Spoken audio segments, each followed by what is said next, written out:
इस खबर के प्रायोजक हैं एएस ब्रांडेड लॉटवाला, लाल क्वार्टर, कृष्णानगर, दिल्ली।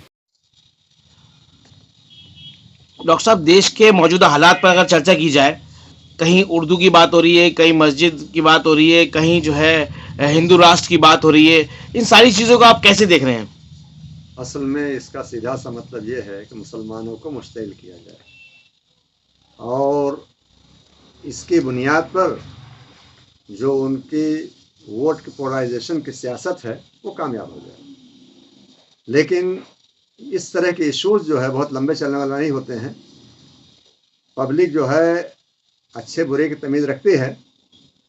जो मुल्क की सूरत हाल है उसके बारे में लोग अच्छी तरह वाकिफ़ हो रहे हैं कि जो डॉलर 1914 के ज़माने में 60 रुपये का था, आज जो है यानी 86, 87, 88 तक पहुंच रहा है। इस तरीके से अपने की जीडीपी गिर रही है। ये सब चीज़ें लोग महसूस कर रहे हैं और जो आवाम के ऊपर विदेशी कर्ज है उसका बोझ बढ़ रहा है। इन सब ध्यान भटकाने के लिए और अपने वोट की सियासत को चमकाने के लिए इस तरह के छिछोरे किस्म के हरकत और हरबे अख्तियार किए जा रहे हैं, जिससे मुसलमानों को मुश्किल किया। हालांकि मुसलमान बेचारा अपने हालात में मस्त है। वो देख रहा है कि मुझे किस तरीके से अपने शरीयत पर रहना है और मुझे दीन का काम करना है, अच्छाई काम करना है, भलाई काम करना है, वो कर रहे हैं बेचारे। डॉक्टर साहब, बात आपने सही कही कि अपनी शरीयत पे रहते हुए सारे कामों को अंजाम देना है, अच्छे काम को अंजाम देना। लेकिन आदमी जिस देश में रह रहा है, वहीं उस तरह की चीज़ें उसके साथ होती हैं।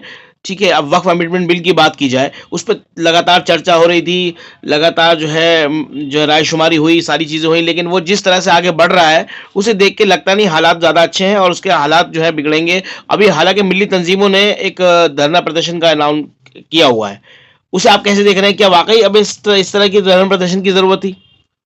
असल में मेरे ख्याल से ये है कि इस तरह के जो एहतजाजी प्रोग्राम्स हैं वो हुकूमत की तवज्जो दिलाने के लिए होते हैं। अब हुकूमत के कारिंदे ही अगर हमारे मुखालिफ हो जाएं, आवाम के मुखालिफ हो जाएं, तो हम उसमें क्या कर सकते हैं?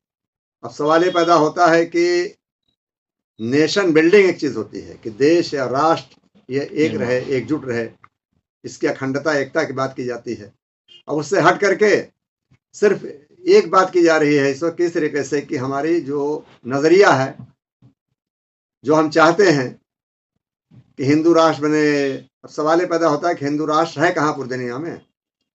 न नेपाल में था, वो नाकाम हुआ, दुनिया जानती है। अगर इतना कामयाब तजर्बा होता तो नेपाल छोटा सा मुल्क क्यों नहीं कामयाब होता? और नेपाल की बदहाली दुनिया जानती है। भारत को बदहाल बनाने की कोशिश की जा रही है। मैं समझता हूँ कि ये सब चीज़ें गलत हैं, इसको ठीक किए जाने की ज़रूरत है। अच्छा, बात अगर देश की हो रही है तो फिर ख़ास तौर से अगर मुसलमानों की बात की जा रही है, मुसलमान भी ना कहें, अक़लियत की बात करें, तो अब चीज़ें हो रही हैं, उर्दू को कहा जाता है, उर्दू जो है मुसलमानों की ज़बान है, जबकि उर्दू जो है पूरी दुनिया में एक मैसेज ऐसा जाता है कि उर्दू को लेके, लेकिन आज उर्दू के साथ ऐसा सौतेला व्यवहार हो रहा है, अजीब-अजीब जी, चीज़ें हो जी, रही जी, हैं। जी, जी। उर्दू जो है भारत की ज़बान है, दुनिया जानती है। कोई अंधा ही उसको कह सकता है कि नहीं है ये। तो उसके अंधेपन को हम क्या कर सकते हैं? हमारा काम सिर्फ़ उसको आईना दिखाना है, सच का आईना। सच का आईना हम दिखा रहे हैं।